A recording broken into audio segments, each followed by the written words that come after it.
नमस्कार सभी को। कक्षा 9 के सभी विद्यार्थियों का मेरे चैनल में हार्दिक स्वागत है। आज मैं उपस्थित हूँ आपकी संस्कृत पद्य पीयूषम का 7वां पाठा नीत नवनीत लेकर, और इसमें जो है आपके श्लोक दिए हैं, 11 श्लोक हैं। ये वेद व्यास, महर्षि वेद व्यास कृत महाभारत, जो वेद व्यास ने महाभारत लिखी है तो उसी के अंतर्गत ये हैं, और ये विदुर नीति के नाम से भी प्रसिद्ध हैं। इसमें मानसिक क्षोभ से भविष्य की भयावह स्थिति से त्रस्त धृतराष्ट्र को महाराज महात्मा विदुर के द्वारा नीति के उपदेश देने का वर्णन है, और ये संस्कृत साहित्य में विदुर नीति नाम से प्रसिद्ध भी है। इस विदुर नीति के 11 श्लोक हैं जो यहाँ पर दिए गए हैं। तो आइए इसका एक एक कर अर्थ देखते हैं।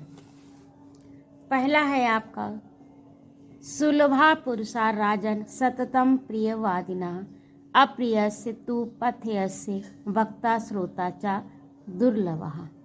यानी सुलभा, सु माने सुलभ, सुलभ है यानी लाभ प्राप्त किया जा सकता है सहजता से, यानी सहजता से मिल सकते हैं। कौन? पुरुषा, मनुष्य। हे राजन, इसमें जो है विदुर महाराज धृतराष्ट्र से कह रहे हैं कि हे राजन, ऐसे पुरुष सहजता से प्राप्त हो सकते हैं, सुलभ हो सकते हैं। सततम प्रियवादिनः, जो सततम यानी लगातार, निरंतर, हमेशा, प्रियवादिना प्रिय बोलते हैं। हे राजन, ऐसे पुरुष सहज ही उपलब्ध हो जाते हैं या प्राप्त हो जाते हैं जो सदैव प्रिय बोलते हैं। अप्रिय से और अप्रिय बोलने वाले तु पथयस्य वक्ता श्रोता चा दुर्लभा, किंतु अप्रिय बोलने वाले वक्ता और श्रोता दोनों ही दुर्लभ है। दुर्लभ यानी कठिनाई से प्राप्त होते हैं। ऐसे वक्ता और श्रोता कठिनाई से प्राप्त होते हैं जो अप्रिय बोलते हों।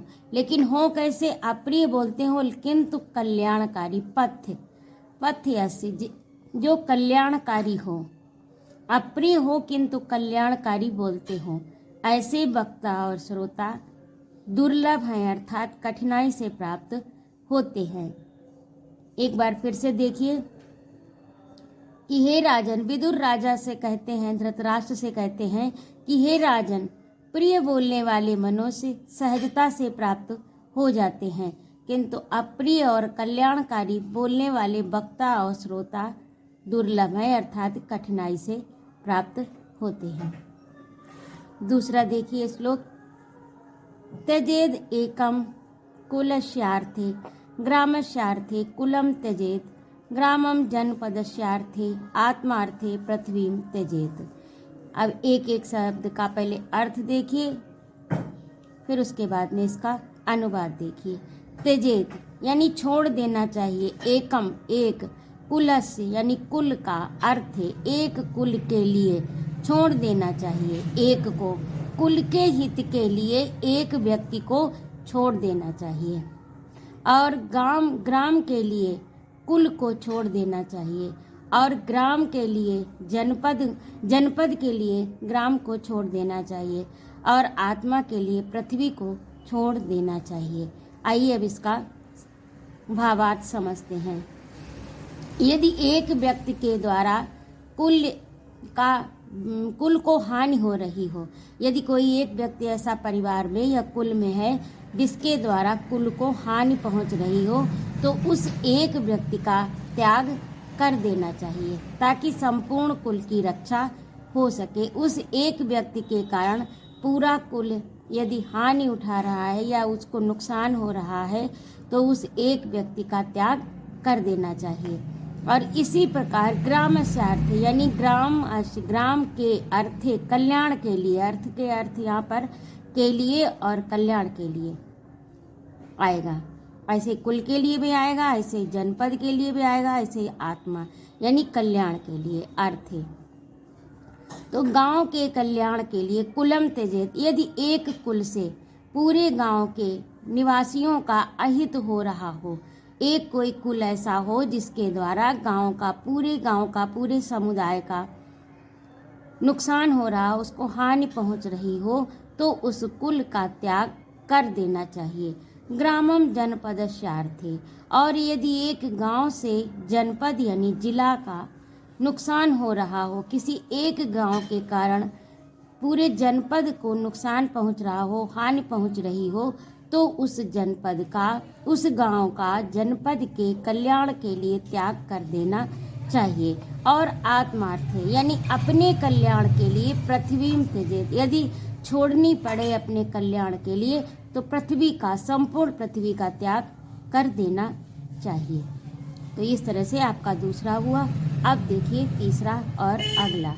श्रूयताम धर्म सर्वस्वम श्रुत्वा चा अपि अवधारितम। इस प्रकार से आप संधि विच्छेद करेंगे तो ये अलग अलग हो जाएगा। श्रूयताम सुनकर, धर्म सर्वस्व यानी धर्म का सार सुनना चाहिए। श्रूयताम यानी सुनना चाहिए। क्या सुनना चाहिए? धर्म सर्वस्वम, धर्म का, धर्म ही सर्वस्व है, यह धर्म का सार सुनना चाहिए। श्रुत्वा, श्रुत्वा का अर्थ होता है सुनकर, चा माने और, अपि अवधार्यम यानी धारण भी करना चाहिए। धर्म का सार सुनना चाहिए और सुनकर उसको धारण भी करना चाहिए।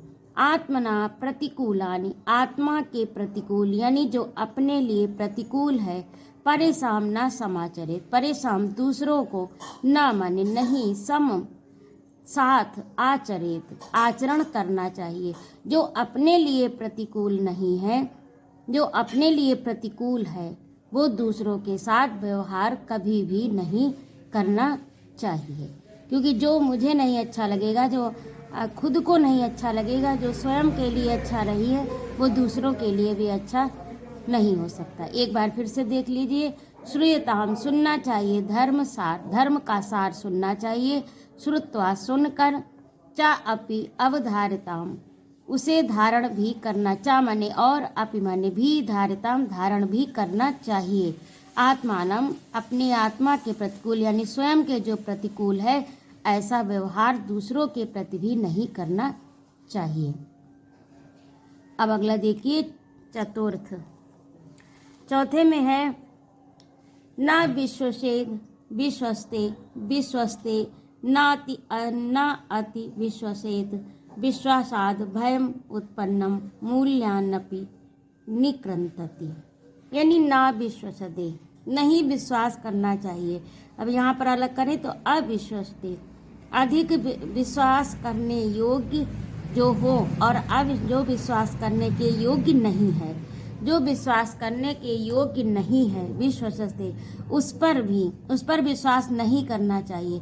और जो विश्वास करने के योग्य है यानी विश्वसते जो योग्य है, ना अति विश्वसते विश्वसित, उसके प्रति अधिक विश्वसनीय व्यवहार नहीं करना चाहिए, मतलब उस पर अधिक विश्वास नहीं करना चाहिए। अब इसका फिर से देखिए कि यदि कोई व्यक्ति ऐसा है जिस पर विश्वास नहीं किया जा सकता, तो उस पर कभी भी विश्वास नहीं करना चाहिए, यानी अविश्वसनीय व्यक्ति पर विश्वास कभी भी नहीं करना चाहिए। और जो विश्वसनीय है, जिस पर विश्वास किया जा सकता है, उस पर न अति, अधिक नहीं, अधिक विश्वास नहीं करना चाहिए, उस पर भी अधिक विश्वास नहीं करना चाहिए।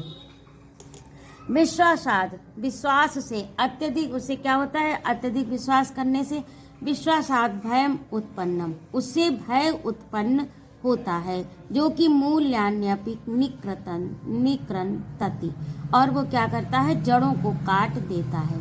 जब आप विश्वास कर लेंगे और यदि उसने धोखा दे दिया, अंधविश्वास, ना अति विश्वसेत का अर्थ है अंधविश्वास, यानी किसी पर इतना अंधा विश्वास भी नहीं करना चाहिए, क्योंकि वह विश्वास जब टूटेगा तो क्या होगा? भय उत्पन्न होगा, और वह भय जो है वो जड़ों को काट देता है, मूल को भी नष्ट कर देता है, यानी अत्यंत दुखदायी होगा, फिर आप कहीं के भी नहीं रहेंगे। एक बार से फिर से देख लीजिए। न विश्वसेद, जो अधिक विश्वसनीय है, विश्वसते विश्वस्ते नाति अति विश्वसेत, यानी जो अधिक, जो अविश्वसनीय है उसके प्रति तो विश्वास कभी नहीं करना चाहिए, और जो विश्वास करने योग्य है उस पर अंधविश्वास नहीं करना चाहिए, और क्योंकि अत्यधिक विश्वास करने से, अंधविश्वास करने से भय उत्पन्न होता है और वह भय मूल यानी जड़ को काट देता है, नष्ट कर देता है। अब अगला देखिए, अक्रोधेन जयेत क्रोधम साधुम साधुनाम जयेत जयेति कदर्यम दानेन जयेति सत्येन च अनृतम। अक्रोध से यानी क्रोध ना करके, जयेति जीतना चाहिए, क्रोध को अक्रोध से जीतना चाहिए। साधुम साधुनाम जयेत और असाधु को साधु से जीतना चाहिए, यानी जो दुर्जन व्यक्ति है उसको सज्जनता से जीतना चाहिए। यानी आपके साथ जो गलत व्यवहार कर रहा है, दुर्व्यवहार कर रहा है, या जो असाधु है जिसका आचरण ठीक नहीं है, यदि वो आपके साथ कुछ प्रतिकूल आचार करता है तो लेकिन आपको उसके साथ सज्जनता का व्यवहार करना चाहिए, तो वो स्वयं ही उसका आचरण बदल जाएगा। तो अक्रोध को यानी क्रोध को अक्रोध यानी क्रोध आम यहाँ पर नकारात्मक अर्थ में है। तो अक्रोध यानी क्रोध ना करना, क्रोध ना करके क्रोध को जीतना चाहिए। दुर्जन को साधुता से जीतना चाहिए।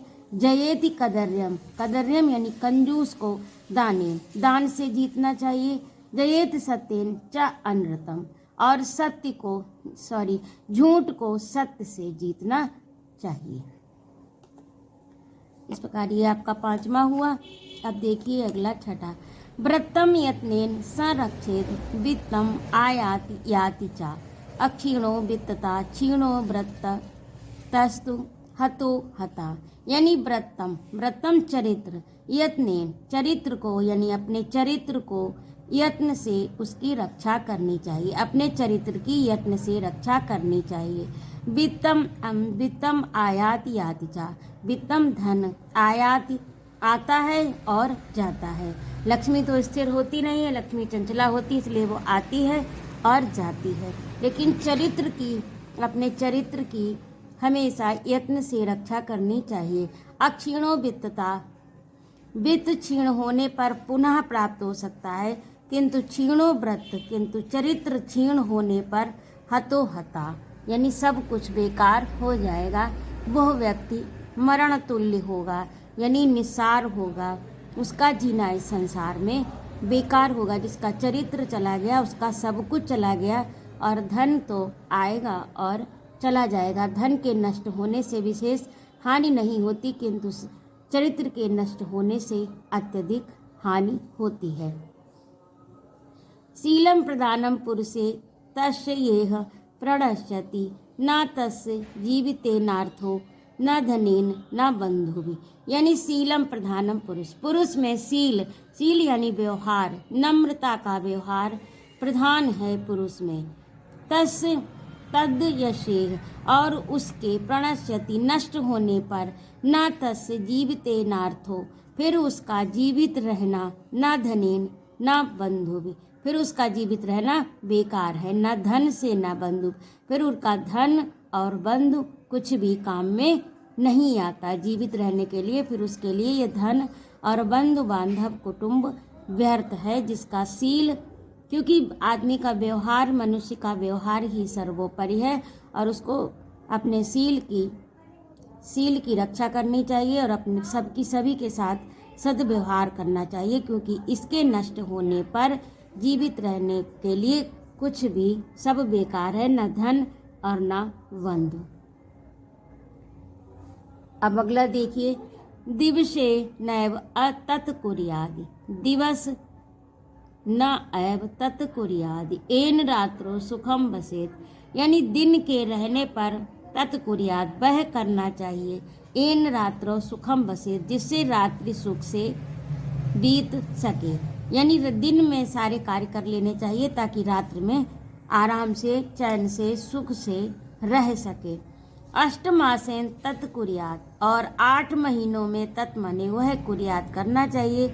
एन वर्षा सुखम बसे जिससे वर्षा सुख पूर्वक व्यतीत हो जाए, यानी वर्षा में सुख से रह सके। और दिन में सभी कार्य कर लेने चाहिए जिससे कि रात्रि जो है वो सुख से व्यतीत हो, यानी रात्रि में सुख से रह सके। और यानी 8 महीनों में वह सब कर लेना चाहिए जिससे वर्षा सुख से व्यतीत हो सके। क्योंकि पहले ज़माने में ऐसा था कि 4 महीने वर्षा होती थी तो सारे मार्ग बंद हो जाते थे, वस्तुएं मिलनी दुर्लभ हो जाती थी, क्योंकि यातायात साधन बाधित होते थे और एक दूसरे से संपर्क नहीं हो सकता था। तो इसलिए जो है आदमी अपने 4 महीने की व्यवस्था, खान पान की जो भी ज़रूरत आवश्यक चीज़ें हैं वो अपने घर में 4 महीने के लिए सहेज कर रखता था, क्योंकि 4 महीने तक कहीं संपर्क न होने के कारण वो वस्तुएं प्राप्त नहीं हो पाती थी। तो इसीलिए कहा गया है, अब तो समय बदल गया है, लेकिन ये उस समय के हिसाब से कहा गया कि 8 महीने में यत्नपूर्वक उन सभी वस्तुओं को एकत्र कर लेना चाहिए, यानी बस सभी साधन जुटा लेने चाहिए ताकि वर्षा ऋतु में हम सुख से रह सकें, उस समय हमको किसी परेशानी का सामना ना करना पड़े।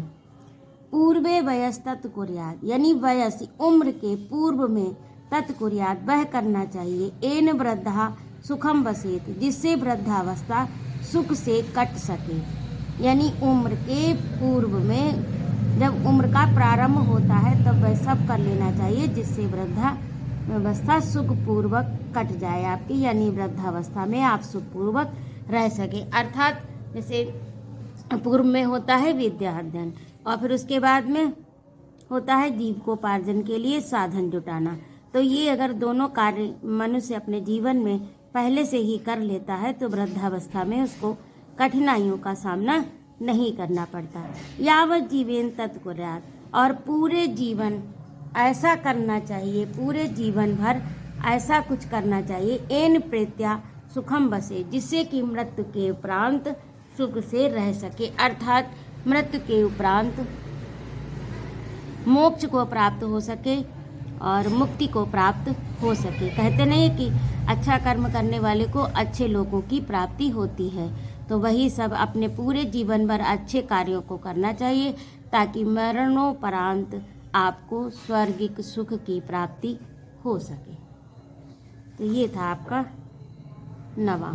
अगला देखिए, सुवर्ण पुष्पां पृथ्वी चिन्वन्ति पुरुषास्त्रया सूरस्य कृतविदस्य यश्च जानाति सेवितम्। सुवर्ण पुष्पां यानी सोने के पुष्प, सुवर्ण माने सोना, पुष्पां सोने के फूलों वाली ये पृथ्वी, अर्थात सुवर्ण पुष्पा यहाँ पर प्रतीक के रूप में कहा गया है और इसका अर्थ यही है कि संपूर्ण ऐश्वर्य से भरी ये पृथ्वी चिन्वंती चुनते हैं। कौन? 3 लोग, त्रय माने 3 प्रकार के पुरुष इस पृथ्वी को चुनते हैं, जो कि सुवर्ण पुष्पा है, अर्थात ऐश्वर्य से, सौंदर्य से परिपूर्ण पृथ्वी को 3 प्रकार के पुरुष चुनते हैं। कौन कौन से? सूरज यानी वीर पुरुष, सूरवीर हैं जो कृतविद्यस्य और जिन्होंने विद्या अध्ययन किया है, जो विद्यावान हैं, विद्वान हैं। और यश तीसरे कौन है? जानाति सेवितम, और जो इनकी सेवा करना जानते हैं, जो संसार में रहकर लोगों की सेवा करना जानते हैं, वह भी इस पृथ्वी के ऐश्वर्य और सुख का उपभोग करते हैं। जो सूरवीर हैं वो भी इस पृथ्वी का उपभोग करते हैं, और जो विद्वान हैं जिन्होंने विद्यार्जन किया है, वह भी इस पृथ्वी पर इसके ऐश्वर्य का और सौंदर्य का भरपूर प्रयोग करते हैं या भोग करते हैं। अब अंतिम है आपका अर्थागमो नित्यम रोगिता चा प्रिया चा भार्या प्रियवादिनी चा वस्यश्च पुत्रो अर्थकरी चा विद्या षड जीवलोक से सुखानि राजन। अब विदुर जो हैं वो कह रहे हैं कि हे राजन, यहाँ से प्रारंभ करते हैं कि हे राजन, अर्थागमो नित्यम अरोगिता, अर्थ यानी अर्थ की प्राप्ति हो, नित्य प्रति अर्थ की प्राप्ति हो, यानी नित्य लक्ष्मी घर में आती हो, कोई भी ऐसा साधन हो जिससे नित्य मिलती हो, लक्ष्मी प्राप्त होती हो। आरोगिता चा, और शरीर कैसा हो? आरोग्य हो, यानी रोग रहित शरीर हो, नित्य अर्थ की प्राप्ति होती हो। प्रियाम चा भार्या, और प्रिया यानी पत्नी, प्रिया चा भार्या, भार्या माने होता है पत्नी, प्रिया पत्नी कैसी हो? प्रिय हो।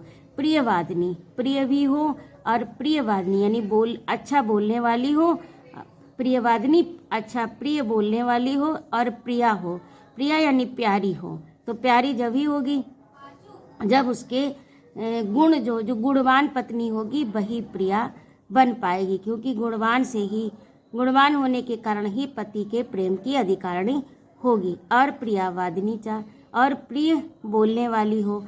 बस यश्च पुत्रो अर्थ करी, और पुत्र जो है वो कैसा हो, बस में हो यानी आज्ञाकारी हो। बस में अर्थ यहाँ पर आज्ञाकारी से, यानी पुत्र जो है वो आज्ञाकारी हो, पुत्र पिता का अनुसरण करता हो।